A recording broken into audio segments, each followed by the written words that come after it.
연세인 여러분 안녕하십니까? YBS 뉴스 도성호 박소정입니다. 5월 셋째 주 YBS 뉴스입니다. 지난주에 뉴스를 통해 대동제 일정이 변경됐다는 소식 전해드렸었죠. 축제의 요일 자체가 갑작스럽게 변경되면서 공연을 준비하던 동아리들이 불편을 겪고 있습니다. 김소희 기자가 취재했습니다. 지난 4월 29일 솔루션 홈페이지에 공지된 바에 따르면 대동제 기간이 5월 셋째 주에서 다섯째 주로 연기되면서 동아리 공연 일정도 변경됐습니다. 화요일에 예정된 국제 캠퍼스 공연은 수요일로, 수요일과 목요일에 예정된 신촌 캠퍼스 공연은 목요일과 금요일로 요일이 하루씩 미뤄진 겁니다. 사전에 동아리 팀원들의 개인 일정을 고려해 결정한 공연 일정이 변경되자 일부 동아리들은 일정 진행에 차질을 빚었습니다. 저희가 이제 화요일 2시에서 수요일 2시가 됐는데 전공 수업을 가지고 있는 애들이 2명 있어요. 단순히 빠지는 것도 빠지는 거지만 저희 남은 5명끼리 남은 세션을 보충하고 곡을 또 새로 선정해야 했다라는 점도 굉장히 좀 불편함이 있었습니다. 해당 시간에 공연이 어려워진 동아리들은 대표들끼리 개별적인 연락을 취해 일정을 조정하기도 했습니다. 하지만 이 과정에서 일정 조정 기한에 대한 공지가 제대로 이루어지지 않았습니다. 대동제 서포터즈 측은 공연 시간 및 장소를 맞바꾸고자 하는 동아리들에게 당초 5월 2일까지 일을 완료하라고 공지했지만 추후 5월 6일이 돼서야 오는 5월 15일까지 변경 사항을 알려도 된다고 정정했기 때문입니다. 대동제 날짜가 바뀐 공지가 4월 30일 날 문자로 왔어요. 솔루션 홈페이지에는 마감 기한이 5월 2일까지 돼 있어가지고 하게 변경하게 되면서 변경된 시간이 원래 있던 시간보다 안 좋은 시간대로 바뀌게 되고 원래는 이렇게 한 7시쯤에 관객이 많아서 공연하는 보람이 좀 더 크고 조명도 쓸 수 있고 그래서 더 좋은데 일각에서는 원활한 일정 조정을 위해 동아리별 공연 시간과 장소를 재배정해야 한다는 입장도 있었습니다. 그러나 대동제 서포터즈 측은 재배정은 무리란 입장입니다. 추첨을 통해서 정해진 순번에 따라 결정한 시간과 장소를 처음으로 다시 되돌리는 것은 선호하는 공연 시간대와 장소를 부여받은 다른 팀들에게 불합리하다는 겁니다.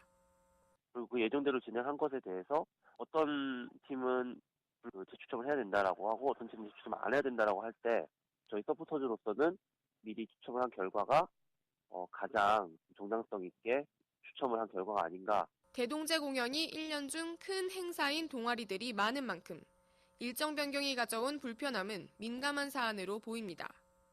YBS 뉴스 김소희입니다. 세월호 참사와 지하철 2호선 열차 추돌 사고, 이 속에서 과연 우리는 안전할까요? 그렇지 않은 것 같습니다. 신촌 지역에서도 올해 들어서만 몇 차례의 크고 작은 안전사고들이 이어지고 있습니다. 자세한 소식 성민지 기자가 보도합니다. 세월호 참사가 벌어진 후 온 국민이 안전 문제에 민감해진 가운데 신촌 일대에선 사고가 연이어 발생하고 있습니다. 지난 4월 17일 우리 대학교 학생들의 주요 통학로인 신촌 연세로에서 16톤짜리 트럭이 보행자와 마주오던 마을버스를 들이받는 사고가 발생한 데 이어 지난 7일 오후 3시경 연세로 건물 4층 입시학원에서 화재가 발생해 15명이 대피하는 사태가 벌어졌습니다.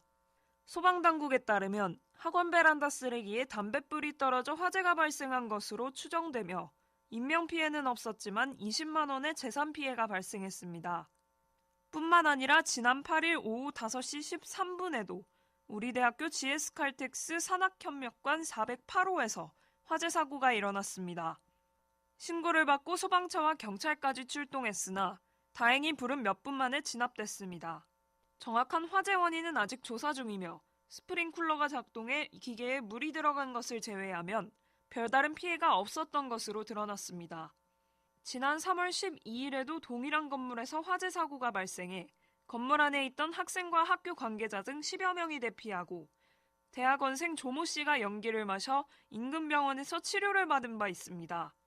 배경로 프로젝트 공사로 인한 통행 불편과 안전 문제도 지속적으로 제기되고 있으며 교내외로 모두 사고가 연이어 발생해 학생들의 불안감도 함께 커지고 있는 실정입니다. 이런 일이 일어나더라도 과연 불안감을 잠재워줄 만큼의 노력을 하고 있을까요? 세월호 참사를 비롯해 최근 신촌에서 벌어진 사고들은 모두 인재로 사람들이 조금 더 주의를 기울였다면 막을 수 있었던 만큼 더 이상은 인재로 인해 피해 입고 학생들이 불안해하는 일이 발생하지 않길 바랍니다. YBS 뉴스 성민지입니다. 본격적인 RC 제도 시행 2년 차. 하지만 여전히 학생들의 불만은 끊이지 않고 있는데요. 총학생회에선 국제캠퍼스 학생들의 목소리가 학교에 전달될 수 있도록 국제캠퍼스 태스크포스팀을 꾸리고 활동을 기획하고 있습니다. 나수연 기자가 전합니다. 국제캠퍼스 내 목걸이 강제 착용, 제2기숙사 새집 증후군 등 국제캠퍼스에서 거주하는 학생들의 불만이 꾸준히 제기되어 오고 있습니다. 학생들의 불만 사항을 체계적으로 다루기 위해 국제캠퍼스 TFT가 만들어졌습니다. 이전부터 강의 및 HE 프로그램 개선에 담당하던 중앙운영위원회 국제캠퍼스 TFT와 생활부문 개선에 담당하던 사회대 내 국제캠퍼스 TFT가 있었지만 학생들의 목소리가 분산되는 것을 방지하기 위해 두 개의 TFT가 합쳐진 겁니다. 현재 김남식 부총학생회장과 이진경 국제캠퍼스 국장이 총괄을 맡고 있으며 생활, 민주적 RC, RC 프로그램, 시설과 정보 공개를 담당하는 팀을 만들어 운영하고 있습니다. 이런 일상적인 민원뿐만 아니라 어떤 이제 국제 캠퍼스가 이제 더 좋은 생활 공간, 학습 공간으로 남기 위해서 어떤 것이 필요할까, 그리고 어떤 문제점이 있을까에 대해서 이제 알아보고 이제 그것을 또 개선하기 위해서 만들어진 거고요. 국제 캠퍼스 TFT는 SNS 등을 통해 국제 캠퍼스에서 거주하는 학생들의 불만 사항을 접수하고 있는데 불만이 가장 많이 제기되고 있는 것은 셔틀버스 부족 문제로 알려졌습니다. 국제 캠퍼스 TFT는 이러한 불만 사항을 해결하기 위해 1,3학번 또는 1,4학번을 대상으로 하는 설문조사와 REU와 TFT 간의 간담회, 기자회견 및 정보공개 청구 등의 활동을 계획하고 있습니다. 국제 캠퍼스 TFT를 총괄하는 김남식 부총학생회장은 아직까지는 활동 기획 단계에 있지만 학교에 지속적으로 요구사항을 전달해 목표를 이뤄내겠다고 말했습니다. 국제 캠퍼스 TFT의 결성으로 살기 좋은 국제 캠퍼스가 만들어질 수 있을지 지켜봐야 할 것으로 보입니다. YBS 뉴스 나시연입니다.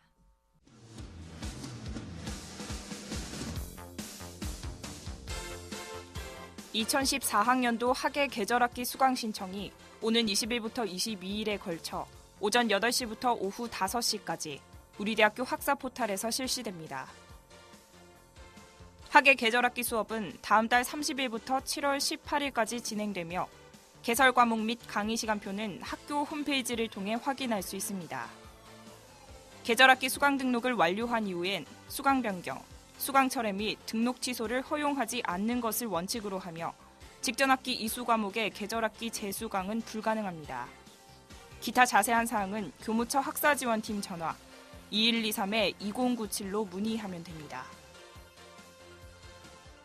본 연세교육방송국 YBS에서는 15일 오후 6시까지 56기 제2차 수습국원을 모집합니다. 선발 대상은 1사학번 신입생이며 지원 분야는 아나운서, 오디오 PD, 기자, 영상 PD입니다. 지원을 희망하는 학생은 연세교육방송국 홈페이지에서 온라인으로 신청할 수 있습니다. 자세한 사항은 본 방송국 홈페이지 www.iybs.co.kr을 참고하길 바랍니다. 어느덧 날씨가 따사로운 계절의 여왕 5월입니다. 저희 연세교육방송국 YBS에서는 5월 29일 목요일 오후 6시에 성성대에서 제78회 수술강연을 개최합니다. 저희 YBS 국원들이 만든 재미있는 방송들과 어반자카파, 김진호 씨의 공연이 함께할 예정이니 연세인들의 많은 관심 부탁드립니다. 뉴스 마치겠습니다. 고맙습니다.